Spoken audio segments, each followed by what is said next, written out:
What's going on, Port Adelaide people? Welcome back to the channel. Today we're going to go through a question I asked on X, and it was simply to everyone, who is your favourite Port Adelaide player and why? And some of the stories that came through were absolutely exceptional. So we're going to go through quite a few of them today and see exactly who your favourite player is and why. And if you didn't see the question, I would love to hear your thoughts in the comments below on who your favourite player is and why. And I would love to hear your stories. So let's get straight into it and talk Port Adelaide fans' favourite AFL players. Port Adelaide people have come through exceptionally well. We're just going to kick things off straight away with GoPower27, who says, Travis Boak, why inspirational leader? I feel inspired by his kindness, pursuit to continue to improve not only on his self-care, but the care of others, while his service to young cancer patients is wonderful. He continues to strive for his best and for Port as a club as well. And that's from Leanne. So a fantastic first response there. And yes, there's going to be quite a few Bokies in here, I'm sure.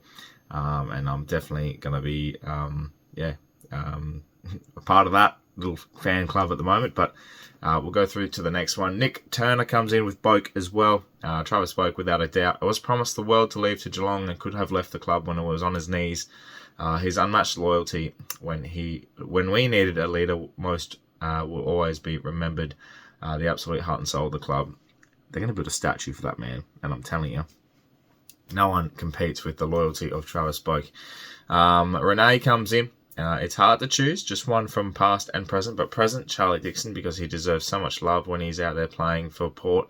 It makes me smile regardless if he kicks goals. I wanted to show some appreciation for him, and very well recognised, I think, for Charlie, because I've been through quite a bit of heat in his career, whether he's injured, whether he's suspended, whether he's not playing well, whether he's not kicking goals, whether he does kick goals. Definitely become the modern day sort of heart and soul barometer of the club. A bit of West off about him in terms of that factor. And without him, we definitely wouldn't have won some games. We definitely would have been in as many games. And I think he's been a key part of our later journey with Ken as well. So I definitely agree with that, Renee. That was very, very a good pick. And moving on to the next one, a bit of a throwback here. We've got Braden Martin, who comes in.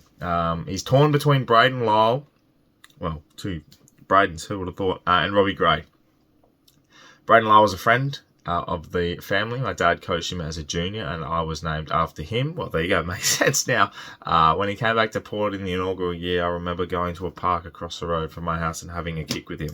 He's got a couple of parts here as well. Also going down to the change rooms after a game or two was very cool. Also, the reason number 9 was my favourite and my footy number. Robbie Gray, I mean, what couldn't the man do? Unbelievable ability to seize the big moments, unlimited skill, amazing overhead for someone his size, and so clean at ground level. Did the unthinkable time and time again. Showdown, quarter, goals after sirens, rider tap goal, behind the back gather. Bloke was a freak, and also to top it off, another number 9 just doesn't get much better than Robbie. Robbie is a very close second for me when it comes to being a favourite player as well, combined with about 3 different others over the journey. So I definitely can see why, and it's an amazing pick. And Braden Lyle is definitely going to be one out there, I think, from the modern day Port Adelaide people. But that's really, really good. So well played there, Braden. Very, very nice. Whiteboard King comes in with Zach Butters. It's that dynamic rarity that only a unique few possess. That ability to do things that others can't. That wow factor, like his previous number 9, Robbie Gray. There you go, a little nod to Robbie there. That player you can't take your eyes off or take your eyes off when they have the ball, because something good will happen. Exactly. And I think we have a few of those on the list at the moment. But Zach Butters stands out clear, and Robbie Gray is thereabouts as well. A few more here from Samuel Power as well. David Roden, absolute magician. Loved him growing up. Whenever he got the ball, you would never know what he was going to do with it. Kick some freak goals. Shame we didn't get to see more of him. Definitely a player that lit up in the darker stages of our time. I think definitely him, in those periods, moments, we definitely loved D-Rod and his ability to go through the packs and move the ball so cleanly. And he was a magician as well in his own right. So One of the better wet weather players I've seen as well. His ability to have speed and run and dance around players was awesome. So Isla comes in with Tom Cleary and Travis Boak. Trav, the heart and soul of the club, genuine good bloke, the best of the best, not to mention a gun still. Klaus just always loved the way he plays. Also got a Guernsey from him on ground after game once. Very good bloke.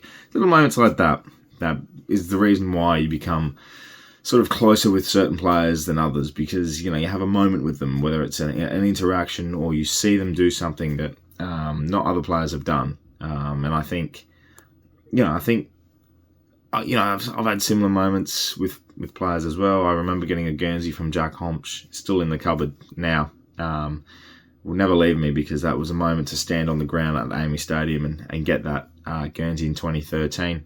It's pretty special. And then, Boakey, obviously, for me as well, is another one that continuous moments, whether it's chats or, as you've seen, on camera as well, or just like interactions. And I love the man. So definitely can be quite sentimental there. There's a couple here as well that are just really left field. Ross FC comes in with Stewie due to his booming left foot. Stewie Jew. There you go. To his booming left foot, which is absolutely extraordinary. Never forget the goal in the prelim against St Kilda that he bombed from 55 and went straight through. Stewie's another. You sort of have players that you sort of make their own duos with, like you have Robbie Gray, Travis Boak.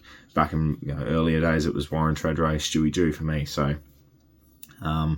definitely a lot of sentimental pieces that come to mind, a lot of memories from Stewie Jew as well. And I think he forever will be remembered for his 5 minutes in that 2008 grand final for the Hawks. But God, he was good at Port too. Couple of Roger James here that I want to read out. So one from Darley and one from T. Roger James, watched the 04 prelim versus Saints and you'll understand why. Yep, completely get it. He was amazing. Roger James, unsung hero in the premiership and the years prior. Nothing flashy or spectacular. Just pure grunt, fight and work ethic.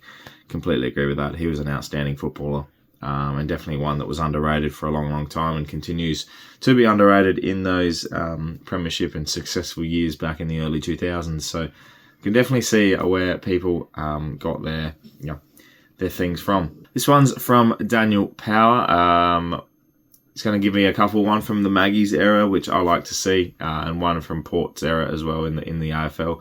Maggie's era was Scotty Hodges. Gavin Wanganeen as well was always my idol, so he's probably my all-time, but I can never go past Choppy Pickett because of the way he played hard, tough, silky and magical footy. I wish footy was the same as those days. Yeah, well, I think if Choppy had one bloody hit now, he'd be gone for 12 weeks. So incredible player though. Really, really special, and especially in that premiership year, he was second to none. So very, very good. This one's from Jad for Justin Westhoff. I love seeing him develop from a skinny rookie to being a key player who can play multiple positions and helps the team wherever it was needed. Some of the goals he kicked were unreal as well. Plus, how can't you like the beard? Always been inspired by Westhoff's beard and can never fully get to what it was at its peak, but absolutely sensational. Westhoff, and I still remember getting a picture with him in 2019, and there's a picture of him with me like 10 years earlier, and it's just the most iconic football photo I have, I think, because I absolutely love it. So to do that and have that 10 years apart is pretty special. So Westhoff is definitely up there as well on my list too. This one's from Cammers, Pow Pepper. So Sam Pow Pepper, obviously coming back from an ACL as well. We saw him doing his first run not too long ago either, which is really, really special and really, really happy that he's doing that. And it's that's a special moment in his comeback. So I can't wait to see him back in 2025. But he says, Cameron says, has been a raging bull for us, and it's always good when he's in full swing. Love his effort, and he always puts into his games, and hope he's recovering well for a hot 2025 season. Yeah, well, as I said, he's going to be back ready and raring to go, and I think his influence on the contest this year, he hasn't had a lucky 2024. Obviously, the ACL, the suspension for the first few weeks too. So I'm keen to see him come back and absolutely dominate a few of the small defenders and get that stiff arm going again for SPP. This one is from Luke Smoker. He says, Travis Boak, loyalty. We were shit, and he stayed and kept us on track and dug us out of the shit. So definitely agree with that. However, who excites me currently and who do I pay my money to go and see? JHF. Jason Horne-Francis. Explosiveness, skill, and swag. Yeah, he's got it's the X Factor cycle for JHF, and he's definitely going to be one of those players that I think a lot of people will develop a love for. Definitely not North fans, though. Last one I'll do, this one's from Ben. And I think it does become a little bit of a sentimental piece here because he was everyone's favourite in the early 2010s for Port. No, he's not at Port anymore, but Chad Wingard was electric for Port. A real X factor that could do anything on any night. My first memory at the Adelaide Oval was watching him take that absolute specky against St Kilda. Such a shame injuries have killed him at Hawthorn. Yeah, completely agree. And it's a shame that his career's just driven downhill since about 2016-17. You know, he's been a very special footballer and he had a great 3-year run there at Port. So such a shame that he's sort of fallen away, but he was definitely one of our favourites as well, and definitely will be remembered for so many moments at Port. You know, that mark, St Kilda, his game winner against the Crows, obviously in the showdown, then as well. You know, the great mark, against Freo at 2014 as well, and yeah, he's a special kind of player, Chad Wingard. Many more that could have been mentioned in this list. Plenty of responses, and I'm very, very happy and very, very grateful for everyone's input into this question. It's a special time to sort of sit back and look at some of the players that we've had over time and the memories that they create, and having a favourite player and a favourite moment from that player as well will live as a memory forever as football fans. So that's what makes footy so special, and I'm very much thankful for everyone to sharing those memories and their players as well. And obviously mine's Travis Boak. I don't have to state too much about that. He's a special player, special person. So forever will be number one in the pair's heart. There you go. Cop that. Bit of love, a bit of appreciation for all Port Adelaide players across the journey, because it's been amazing. But thank you so much for watching and your input. If you didn't get the opportunity to comment on the post, make sure you can put it into the comments below, and I look forward to hearing what your thoughts are. But thank you so much for watching. Subscribe to the channel if you're new for plenty more Port Adelaide and AFL content to come your way. Check out the Glass Table recent episode as well. My name's Anthony, and as always, count the pair.